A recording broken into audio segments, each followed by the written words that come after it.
Welcome to Module 2. This module covers Chapter 3, being a critic of the arts, and Chapter 4, painting. Chapter 3 is about criticism. Does that mean we're going to spend all our time being critical? Well, in a manner of speaking, yes. What is criticism? At its most basic level, criticism is the analysis and evaluation of art. Criticism helps us make decisions every day, such as which film to see or which channel to watch. Hopefully, learning the principles of criticism will impact your judgments on all of the arts.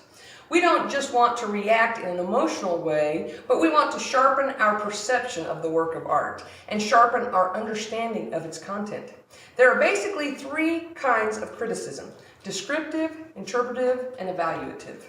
As its name implies, descriptive criticism includes a description of the subject matter and/or form of a work of art.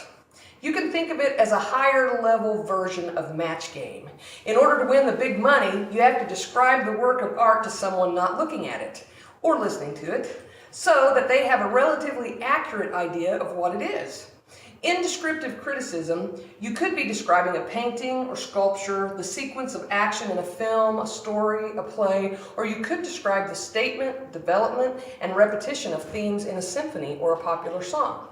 Interpretive criticism starts with description and then delves a little deeper. Interpretive criticism tries to explain meaning and content.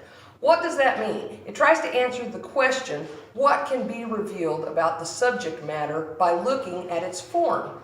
A bridge basically connects two shores, but we can learn something about the bridge and more specifics about why it exists by examining its form. We can no longer win the big money simply by being able to describe the work. Now we need to be able to interpret its context. Finally, the critic must evaluate the work of art. Not surprisingly, this is called evaluative criticism. We use evaluative criticism to judge a work's merit. Why does a music hang one painting instead of another? Why does someone pay $15 million for a piece of art rather than $1,500 or just $15? Chapter 4 explores painting. This connects very well to criticism. Painting is the one art form that gives you all the information up front. In a story, a movie, or a piece of music, the content and the details are revealed in time as the artwork progresses. In painting, you have all of the information that the artist has provided, and you have it all at once. From that point, you are analyzing many facets of each work.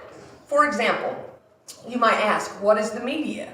In other words, what holds the color onto the canvas or wall? For those of us that cook, we know that egg yolk is a binder. It holds ingredients together when we bake a cake or pastry.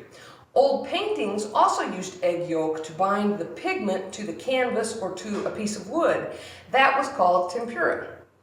In a fresco, the media is the wall or the ceiling. The color is mixed into the material. The best example is Michelangelo's Sistine Chapel. One of the most important and vivid types of media is oil painting. But a more translucent media is watercolors. It is a fast-drying medium that became very popular with the Impressionists. A more modern material, acrylics, are synthetic, and they don't darken with age or yellow with age. As we're exploring different elements that combine to make outstanding works of art, take note of different types of paintings. There are abstract, representational, and impressionist. They all reflect the artist and the time period in which they were created. This is the first chapter where you will begin to compile your top 10 lists. You want to answer the question, what are the top 10 paintings of all time? And when you have chosen your top 10, you want to write a statement about why this should be included in your list. I'm going to give you one to get you started.